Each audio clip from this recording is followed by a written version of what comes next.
কিছু ছেলে পেলে এমন অসভ্য যে পৃথিবীর কোন শক্তি বুলডোজার দিয়েও যদি ধাক্কা দেয় সে তার মোবাইল থেকে আলাদা হবে। জিন্দিগিটাকে বেঁধে নিছে এক জঙ্গলি মতো। জীবন মানেই মোবাইল, মোবাইল মানেই জীবন। জীবনের হাসি কান্না আনন্দ বেদনা আবেগ অনুভূতি সবকিছু মোবাইল নির্ভর। এই মোবাইলের দিকে তাকায় থাকে, এখানেই হাসে, এটার মধ্যেই কাঁদে, এখান থেকেই কথাবার্তা বলে, এখানেই কারো কথা শুনে, এখান থেকেই নিজের চিন্তা চেতনা, কারোর ঝগড়া করে, কারোর লোকে গাইল দেয়, কারোর লোকে তর্ক করে, মানে সবকিছু এটার উপরে। অথচ ডানে বামে যে আর পৃথিবীতে মানুষ আছে এত কিছু হের দরকার। কে তার মা, কে তার বাপ, কি তার বংশ, কে তাকে বানাইলো, কি তার ধর্ম, আল্লাহ কে, রসুল কে, কোরআন কি, ইসলাম কি, আমি মুসলমান, আমার কাছে করণীয় কি, কর্তব্য কি। প্রতিদিন 5 ওয়াক্ত নামাজের আজান হয়, কাকে ডাকে, হায় হায় কিচ্ছু কিচ্ছু। হায় নাফরমান মুসলমানের সন্তান এত বড় হাইওয়ান কেমনে? এক ওয়াক্ত নামাজ যে পড়ে না সারাদিনে, অথচ মালিক তারে 5 বার ডাকছে। এটা মানুষের বাচ্চা কেন? আমি ব্যক্তিগতভাবে তারে, আমি স্বাভাবিকভাবে যার কপালে সেজদা নাই আমি তারে মানুষের বাচ্চা মনে করি। আমার দৃষ্টিতে ওইটা জানোয়ার না তো জানোয়ার কে? আমি তো দেখি না, ওই তো জানে। যার কপালে সেজদা নাই ওইটা জানোয়ার না তো জানোয়ারটা কেন? জানোয়ারটা কে? জানোয়ারটা কে? তাই যে কপালে সেজদা নাই সে তো শয়তান। কোরআন শরীফে আল্লাহ বলছে, ইবলিস তুই আমাকে সেজদা দিলি না, আজকের থেকে তুই শয়তান। প্রিয় বন্ধু, জিজ্ঞেস করো আলেমদেরকে, ইবলিসকে এর আগে কখনো শয়তান বলা হতো না। ইবলিস তো এর আগে ছিল মুআল্লিমুল মালাইকা, ফেরেশতাদের শিক্ষক ছিল। যেদিন থেকে সেজদা দেয় নাই সেদিন থেকে তার পরিচয় হলো আজকের থেকে তুই শয়তান। এজন্য যে সেজদা দেয় না সে শয়তান। 2 নাম্বার আল্লাহ বলছে, ইবলিস তুই আমাকে সেজদা দিলি না, ফাখরুজ ফাইন্নাকা রাজিম, তুই বেঈমান, বের হ, আজকের থেকে তুই অভিশপ্ত। রাজিম অভিশপ্ত, এই জন্য যে সেজদা দেয় না সে অভিশপ্ত, রাজিম। 3 নাম্বার আল্লাহ বলছে, ইবলিস তুই সেজদা দিলি না, ওয়া ইন্না আলাইকা লানাতা ইলা ইয়াউমিদ্দিন, আজকে থেকে নিয়ে কিয়ামত পর্যন্ত তোর উপরে আল্লাহর লানত, লানত তোর উপরে লানত। এই জন্য বেনামাজি মনে রাখিস, তোর উপরে আল্লাহর লানত, আল্লাহর লানত, আল্লাহর লানত। তোর উপরে খোদার গজব, খোদার গজব, খোদার গজব, আল্লাহর লানত তোর উপর, আল্লাহর লানত তোর উপর। ভাত খাবে না, ভাত জানোয়ারও খায় বেটা। ঘুম যা নাফরমান, ঘুম কুকুর বিড়ালেও যায়। পেশাব পায়খানা কর বেটা, জানোয়ারেও পেশাব পায়খানা করে, জানোয়ারেও খায় ঘুম। কেমন জিন্দিগি? যে জিন্দিগি সেজদা দেয় না, পরে মানুষ বলবে কেন? আল্লাহ তো বলছে আমি মানুষ বানাইছি আমার ইবাদতের জন্য, অতএব যার মধ্যে ইবাদত নাই সে মানুষ হবে না। এ তো মানুষ না, মানুষের জাত না। আমরা এই কথার কথা, এই যে মাইকের হরন, এটা মাউথ, এটা যেটা দিয়ে কথা বলে, এটা দিয়ে যদি আমি 10টা মিনিট চেষ্টা করার পরেও মনে করেন মাইকের কোনোখান দিয়ে কোনো সাউন্ড হচ্ছে না, কোনোভাবে আওয়াজ হইতেছে না, বেচারা এটা মনে করেন ডিস্টার্ব, লাড়া সারা দিয়েও বেড়া আওয়াজ আর বাইর করতে পারে না, তখন আমরা সে পেলে কি করি? মানে রাগ হইলে জিত, তোর ওটা মাইকো না, মাইকে যাত না, বলবে কি না? বলেন ফিসা দিয়ে তোর কোয়ালে বেড়া, তোর ওটা মাইকো না, মাইকে। তাহলে বোঝা গেল যেই উদ্দেশ্যে এটা দিছিল, এটা যখন হচ্ছে না এটার দ্বারা, তখন এটা মাইকো না, মাইকের যাত না। তো আল্লাহ তাআলা বলে, বান্দা আমি মানুষ তো বানাইছিলাম সেজদার জন্য, ইবাদতের জন্য, গোলামির জন্য। যখন সেজদাই তোরে দিয়া হয় না, বন্দেগী তোরা দিয়ে হয় না, তুই মানুষ না, মানুষের জাত না বেটা, তুই মানুষ না, মানুষের জাত না। জানোয়ার ছাড়ার কিচ্ছু, হাইওয়ান ছাড়ার কিচ্ছু, জন্তু জানোয়ার ছাড়ার কিছু। খায়, ঘুমায়, পেশাব পায়খানা করে, আর যৌন চাহিদা পূরণ, লজ্জাস্থানের শাহওয়াত পূরণ করে। এ তো কুকুর বিড়ালেরও পূরণ, নাহলে কুকুর বিড়ালের বাচ্চা হয় কেমন? গরু ছাগলের ছাও হয় কেমন? যদি হেগো যৌন চাহিদা পূরণ না হতো। কথা বলেন না তাইলে? দোস্ত আমার, বন্ধু আমার, আমি তো সোজা হিসাব, আমি এটা বুঝাইতে চাইছি। কেন নওজোয়ান তুমি বুঝবা না? আল্লাহ তাআলা আমাকে তোমাকে ফালতু বানায় নাই। ইন্না খালাকনাল ইনসানা মিন নুতফাতিন আমশাজ নাবতালিহি। আল্লাহ বলছে, বান্দা আমি মানুষকে বানিয়েছি স্বামী স্ত্রীর মিশ্র বীর্য থেকে। কেন বানালাম? কেন বানালাম? নাবতালিহি, পরীক্ষা করার জন্য। লিয়াবলুয়াকুম, পরীক্ষা করার জন্য। লিনাবলুয়াহুম, পরীক্ষা করার জন্য। ওয়ালা নাবলুয়ান্নাকুম, পরীক্ষাই করব। ওয়া নাবলুকুম, পরীক্ষা করার জন্য। কোরআনে বারবার বলছে আল্লাহ, বান্দা আমি কিন্তু বানাইছি পরীক্ষার জন্য, পরীক্ষার জন্য। এই বান্দা, এটা তামাশার জায়গা না, এটা পরীক্ষার হল।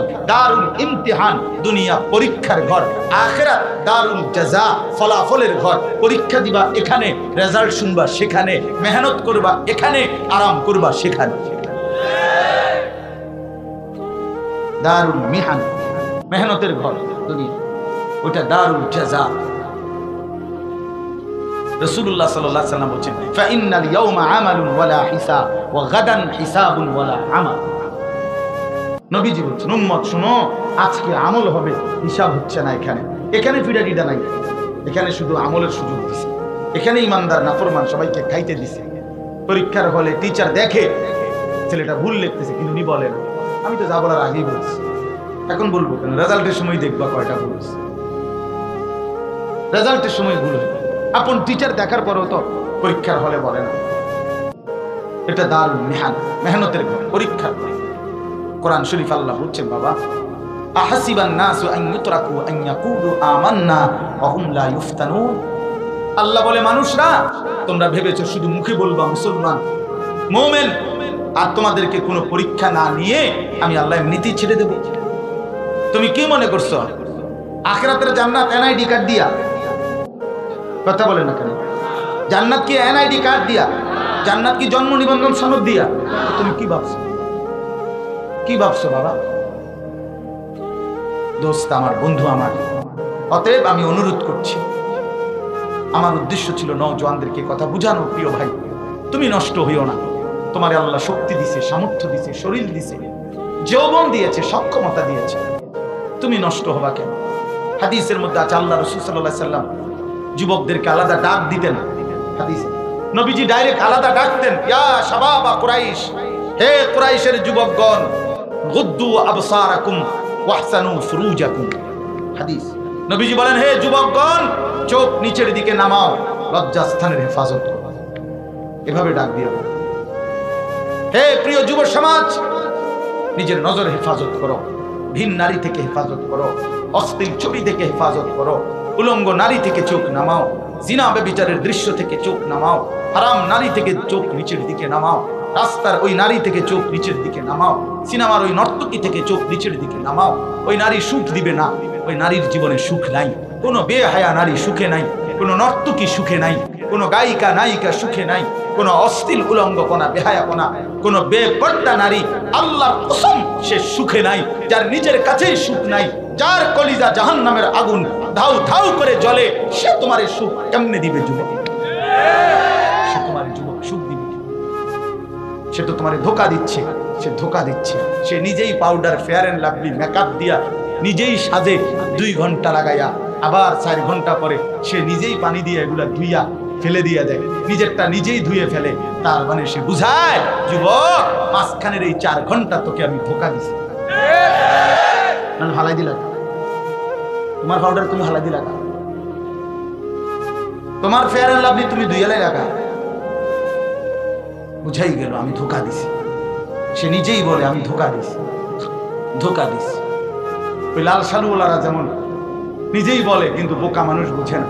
এই মাজার পূজারি, কবর পূজারি যেগুলো দেখবেন, যেখানে গান বাদ্য, ভণ্ড, বেসরা, এগুলোর কাছে তো এরা আগের থেকেই লাল কাপড় লাগায় রাখে, উপরে লাল কাপড়, সাইডে লাল কাপড়, অনেকগুলোর গায়ের মধ্যে লাল কাপড়। তো এরা আগের থেকেই বলে রাখছে যে যেখানে ট্রাক অ্যাক্সিডেন্ট করে, যেখানে রাস্তার কোনার মধ্যে একটা গাঁথা হইয়া যায়, যেখানে কোনো একটা অসুবিধা হয়, এটা দূরের থেকে সিগন্যাল দেওয়ার জন্য লাল কাপড় টাঙ্গায়। লাল কাপড় এটা বুঝায় যায় বিপজ্জনক, এটা আপনার ক্ষতি হবে না, আইলে করে যাবেন আপনি কাটা। তো তাই তো আগের থেকেই লাল শালু লাল কাপড় লাগাইয়া রাখছে যে আমার দ্বারা আইও না, ইমান যাবে, আখেরাত যাবে, সব বরবাদ হবে। তুমি বেউকুফ কাহিনী কি একটা দিয়ে ভরো অপদার্থ। সে তো আগেই লাল কাপড় দিয়ে বুঝাই দিছে যে আমি ক্ষতিকারক, আমি রেড সিগন্যাল, আমি ডেঞ্জার, আমি বিপজ্জনক। তুমি আইলা কামা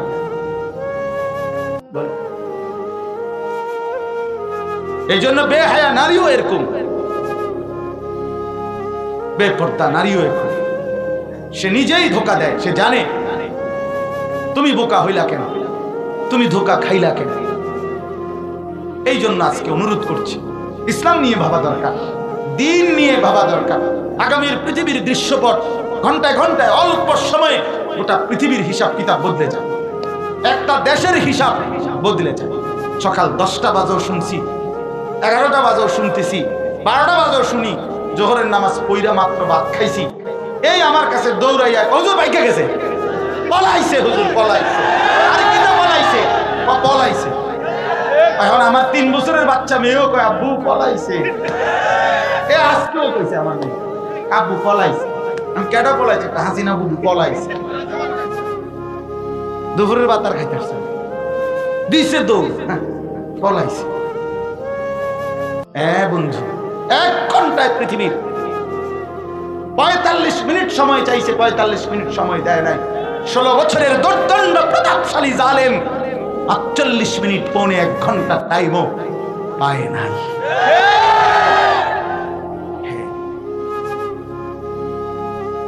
এই জন্য দোস্ত, পৃথিবীর দৃশ্যপট বদলে যায়, মিনিট মিনিট বদলে যায়। জালেমের পতন হয়ই হয়, মজলুমের বিজয় হয়ই হয়, সময়ের ব্যবধান হয়। কোথাও 16 বছর, কোথাও 54 বছর পতন হয়েছে। 54 বছর পরে বাংলাদেশের জালেম পতন হয়েছে 16 বছর।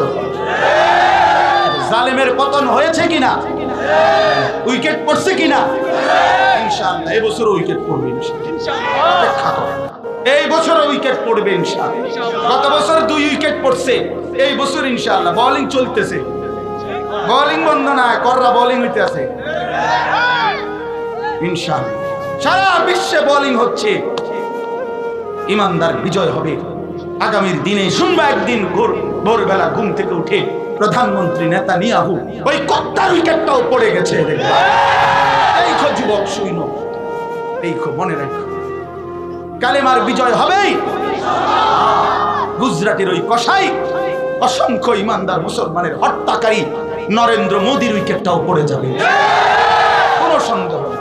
তুমি আগাও, তুমি নষ্ট হইও না।